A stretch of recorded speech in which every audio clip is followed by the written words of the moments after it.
Assalamualaikum warahmatullahi wabarakatuh. Baiklah, perkenalkan nama saya Elda Permata Putri, NPM C1 C0181154.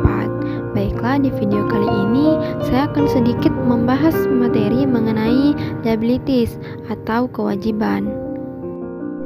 Di video pembelajaran kali ini kita akan membahas beberapa submateri, yaitu yang pertama mengenai definisi liabilitas, lalu yang kedua beberapa elemen utama dalam pelaporan keuangan, lalu yang ketiga yaitu karakteristik liabilitas, yang keempat cara kita dalam melunasi hutang, lalu yang kelima cara membedakan jangka panjang atau jangka pendek dalam suatu transaksi.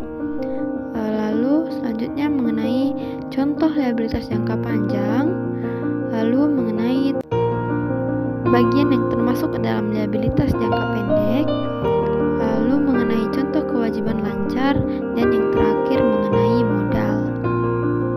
Baiklah, langsung saja kita membahas submateri yang pertama. Apa itu liabilitas? Definisi liabilitas merupakan suatu kewajiban yang dimiliki seseorang atau perusahaan yang harus dibayarkan berdasarkan periode tertentu dan biasanya didasarkan atas nilai uang. Nah, di sini terdapat 5 elemen utama dalam pelaporan keuangan, yaitu yang pertama liabilitas, yang kedua ekuitas. Nah, apa itu ekuitas? Ekuitas disebut sebagai modal atau kekayaan dari entitas bisnis.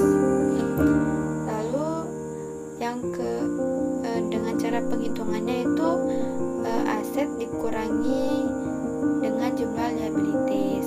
Lalu yang ketiga adalah aset. Nah, di sini aset memiliki 3 karakteristik.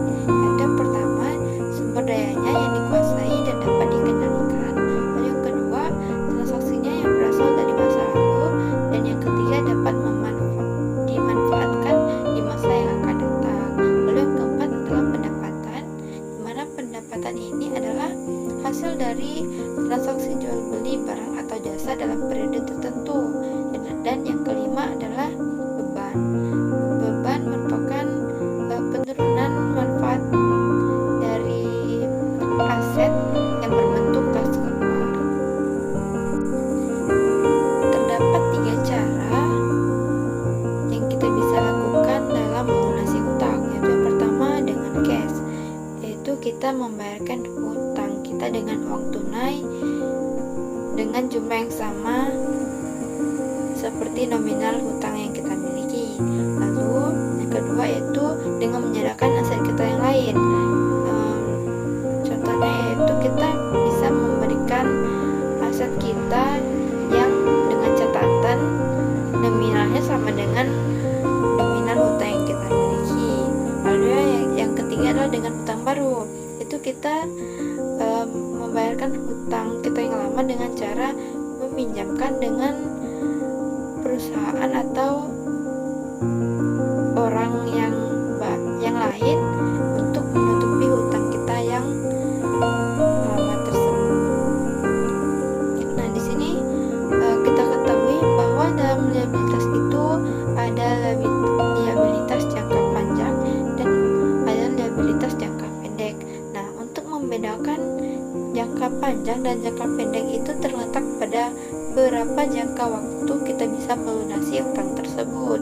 Nah, kalau seandainya liabilitas itu harus kita lunasi dalam jangka waktu 1 tahun atau 1 kali siklus operasional normal perusahaan.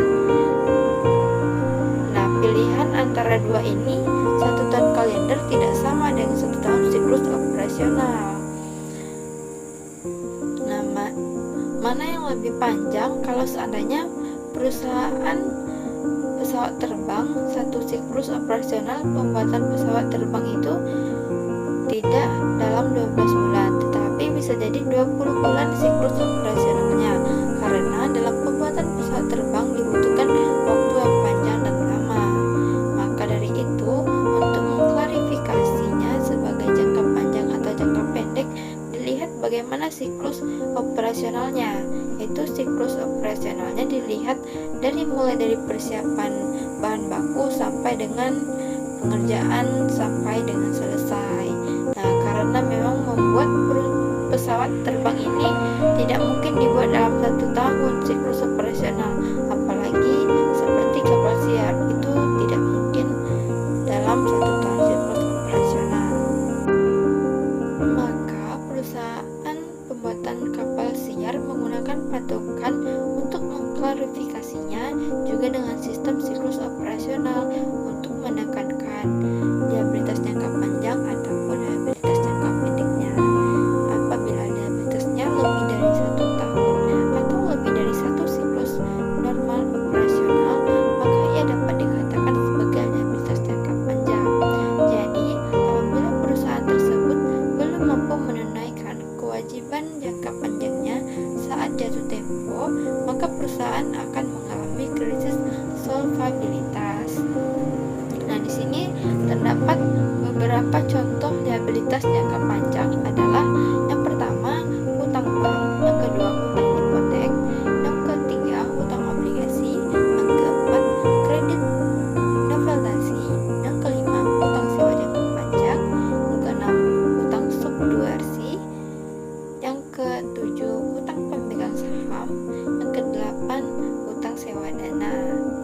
Dan apa saja yang termasuk ke dalam liabilitas jangka pendek itu terdapat 10 bagian, yaitu yang pertama account payable, yang kedua notes payable, yang ketiga bagian dari hutang jangka panjang tetapi obligasinya sudah jatuh tempo, lalu yang keempat sudah menjadi liabilitas jangka pendek tetapi syaratnya tidak ada dana yang memadai, lalu yang kelima dividen, yang keenam customer advance, lalu yang ketujuh unearned revenue, yang kedelapan sales and value, yang kesembilan income based payable, lalu yang ke-10 adalah employee related liabilities. Nah, di sini liabilitas jangka pendek dikenal pula dengan istilah kewajiban lancar dan digunakan sebagai komponen kunci dalam beberapa langkah likuiditas jangka pendek. Terdapat beberapa contoh kewajiban lancar adalah yaitu utang dagang yang pertama, lalu yang kedua utang wesel, yang ketiga penghasilan yang ditangguhkan, yang keempat beban yang perlu dibayarkan, yang kelima hutang pajak, yang keenam pendapatan yang diterima di muka, lalu yang ketujuh pinjaman jangka pendek. Dimana modal juga bisa dikategorikan sebagai liabilitas karena nilainya diperoleh dari selisih antara total aset dan utang. Nah, selisih tersebut dapat digunakan untuk memajukan bisnis agar bisa berkembang dan memotivasi perusahaan untuk bisa menghasilkan pendapatan yang lebih besar. Dan modal bisa juga dikategorikan sebagai liabilitas kontingensi atau kewajiban yang ada atau tidaknya bergantung pada peristiwa yang akan terjadi di masa depan.